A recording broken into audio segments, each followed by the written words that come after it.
Hello everyone, welcome back in my chemistry classes. और ये video lecture है based on question answer का session हम लोग स्टार्ट करते हैं, जिसमें देखिए हमारे कुछ स्टूडेंट्स ने कुछ क्वेश्चंस हमसे किए हैं, जिनका हम लोग इस पर आंसर देंगे हम आपको। अब ये देखिए बहुत इंटरेस्टिंग क्वेश्चन किए हैं बच्चों ने। सबसे पहला क्वेश्चन देखिए क्या है। सबसे पहला क्वेश्चन आप समझिए क्या है। उन्होंने ये पूछा है, जो मैंने पिछले वीडियो में कमेंट किया था कि आप कमेंट करके आप क्वेश्चन नहीं पूछते हो, तो उसके भी आपको उन्होंने क्वेश्चन किया हुआ है।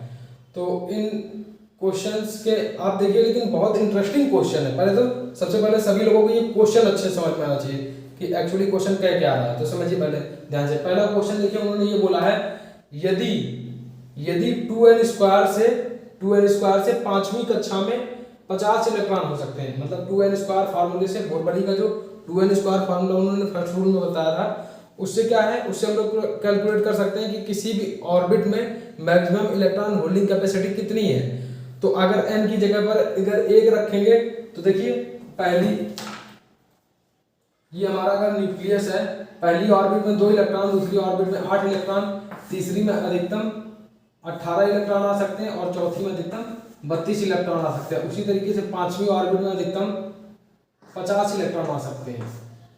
एन की जगह पर अगर 5 रखेंगे, 5 का स्क्वायर 25, 25 गुना 50 इलेक्ट्रॉन आ सकते हैं 5वीं ऑर्बिट में, first, second, third, fourth, fifth. तो क्वेश्चन उनका वही है कि 2n स्क्वायर से यदि 5वीं कक्षा में 50 इलेक्ट्रॉन हो सकते हैं, तो फिर आपने किसी भी ऑर्बिट में 32 इलेक्ट्रॉन से ज्यादा इलेक्ट्रॉन क्यों नहीं शो किया था। जब इलेक्ट्रॉनिक कॉन्फ़िगरेशन आपने करके दिखाया, एस ब्लॉक के, पी ब्लॉक के, इवन डी ब्लॉक के भी करेंगे, तो फिर 32 से ज्यादा इलेक्ट्रॉन हमारे नहीं आते। इतने से ही हमारा काम हो जा रहा है, क्योंकि मैक्सिमम जो हमारा लास्ट में एलिमेंट रखा है वो 118वां है। तो 118वां एलिमेंट का भी आपने इलेक्ट्रॉनिक कॉन्फ़िगरेशन करके दिखाया, बच्चों ने इस तरीके से क्वेश्चन पूछा है। तो उसके इलेक्ट्रॉनिक कॉन्फ़िगरेशन में भी किसी ऑर्बिट में आपने 32 से ज्यादा इलेक्ट्रॉन क्यों नहीं शो किया। सबसे पहला क्वेश्चन ये है। क्वेश्चन अगर आपको समझ में आया हो तो सेकंड क्वेश्चन आप देखते हैं क्या है। अब इनके आंसर भी दूंगा मैं। सबसे पहले सेकंड क्वेश्चन क्या है, इसको आप देखिए। इसमें इन्होंने बोला है, क्या परमाणु निर्जीव है या सजीव है। मतलब द एटम इज लिविंग और नॉन लिविंग थिंग। तो ये चीज बताया है कि परमाणु जो है, एटम हमारा क्या है, वो लिविंग है कि नॉन लिविंग है, वो सजीव है कि निर्जीव है। तो इसके भी क्वेश्चन के बारे में हम लोग बात करेंगे। बहुत इंटरेस्टिंग क्वेश्चन है, शायद आपके भी दिमाग में आता होगा कि परमाणु क्या। आपने तो बताया 118 प्रकार के तत्व हैं सारी पृथ्वी पे, हर जगह पर जो है वो सब चीजें से तत्वों से ही मिलकर बनी है हर चीजें। यही तो हम लोगों ने बातें करी। तो वही क्वेश्चन उन्होंने पूछा है, क्या परमाणु सजीव है या निर्जीव है। तो इसका भी आंसर हम लोग देंगे। अब देखिए थर्ड क्वेश्चन कितना इंटरेस्टिंग है। अगर ये दो क्वेश्चन आपको समझ में आ गए हो तो थर्ड क्वेश्चन भी पहले आप समझिए, फिर इनके आंसर देना चालू करते हैं। देखिए थर्ड क्वेश्चन बोला है, सभी एटम जो हैं कितने हैं हमारे पास, 118 प्रकार के पूरे एटम हैं। तो सभी एटम अलग अलग होते हैं। मतलब एटम हमारा हाइड्रोजन का अलग होगा, हीलियम का अलग होगा, सोडियम का अलग होगा, मैग्नीशियम का अलग होगा, और आयरन का अलग होगा, पैलेडियम का अलग होगा, उसी तरीके से गोल्ड का अलग होगा, सिल्वर का एटम अलग होगा। तो हमारे सभी एटम अलग अलग होते हैं। तो क्या सभी एटम के अंदर जो इलेक्ट्रॉन, प्रोटॉन और न्यूट्रॉन होते हैं वो भी अलग अलग होंगे। क्वेश्चन का ये है। तो मतलब अब सोचिए कितना इंटरेस्टिंग क्वेश्चन है। मतलब हाइड्रोजन का एटम ये है और यहाँ पर ऑक्सीजन का एटम ये है, लेकिन उसके हाइड्रोजन के एटम में भी इलेक्ट्रॉन है, ऑक्सीजन के एटम में भी इलेक्ट्रॉन है, लेकिन ये एटम जो हाइड्रोजन का वो ऑक्सीजन के एटम से अलग होता है ना।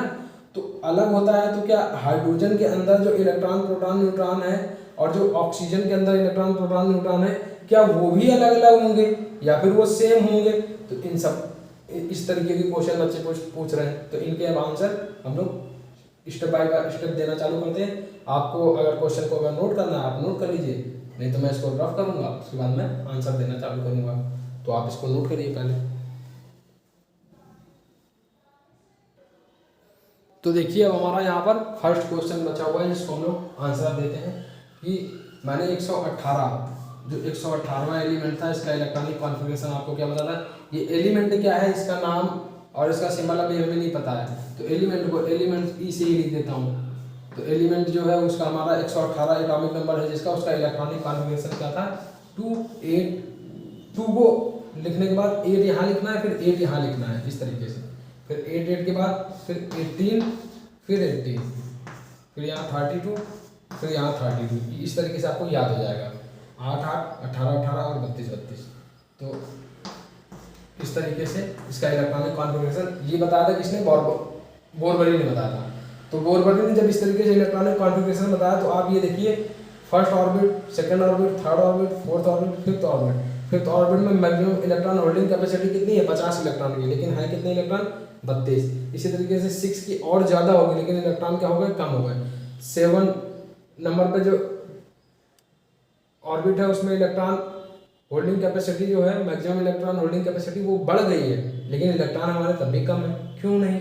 अब भाई ये एक और ऑर्बिट क्यों बनाने की जरूरत पड़ी जब ये इलेक्ट्रॉन इसी में ही आ सकते थे। तो इस तरीके के भी क्वेश्चन आपके दिमाग में आने चाहिए अगर आप चीज़ें सही से बारीकी से अगर पढ़ रहे हो। तो आइए इसका आंसर देते हैं। तो ये देखिए, सबसे पहले ये समझिए कि इसका अगर हम लोग फिगर बना दें तो 1 2 3 4 5 6 7 हमारी ऑर्बिट्स बनेंगी। 1 2 3 4 5 6 7 1 2 3 4 5 6 7। तो 7 ऑर्बिट, 1 2 3 4 5 6 7। इसमें 2 इलेक्ट्रॉन है, इसमें 8 इलेक्ट्रॉन है, इसमें 18, इसमें 32 इलेक्ट्रॉन, इसमें 32 इलेक्ट्रॉन, इसमें 18 इलेक्ट्रॉन, इसमें 8 इलेक्ट्रॉन। हालांकि जब मैं भी पीरियोडिक टेबल आपको पढ़ाऊंगा डिटेल में, जब हम लोग आयरन विभव और इलेक्ट्रोनेगेटिविटी, इलेक्ट्रोपॉजिटिविटी, इन सब की जब बातें करेंगे तब ये चीज़ें आपको और बारीकी समझ में आती है। लेकिन यहाँ पर क्वेश्चन आपने किया है तो आंसर देना मेरा दायित्व है, इसलिए मैं इसको अभी यहाँ से बताते हुए चल रहा हूँ। तो आप ये समझिए हो क्या रहा है, एक चीज़ ये समझिए, इसकी जो हमारी first second third fourth fifth जो ये हमारी ऑर्बिट है, इसकी एक electron maximum electron holding capacity कितनी है, 50 इलेक्ट्रॉन की। ये हमें किसने बताया, बोरबरी ने बताया। बोरबरी ने किस फार्मूले से बताया, 2n² फार्मूले से बताया। 2n² फार्मूले से ये चीज़ बताया।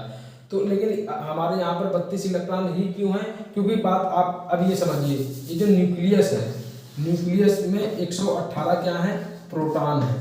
और इन 118 प्रोटॉनों पर आवेश कितना है, चार्ज कितना है। प्रोटॉन के ऊपर हमेशा जानते हैं आप प्लस चार्ज होता है और इलेक्ट्रॉन के ऊपर हमेशा माइनस चार्ज होता है। मतलब इलेक्ट्रॉन ऋणावेशित होते हैं और प्रोटॉन धनावेशित होते हैं। तो यहाँ पर जो धन आवेश है, प्रोटॉनों का जो धन आवेश है, सारे प्रोटॉन कहाँ पे, न्यूक्लियस में, न्यूक्लियस के अंदर ही है।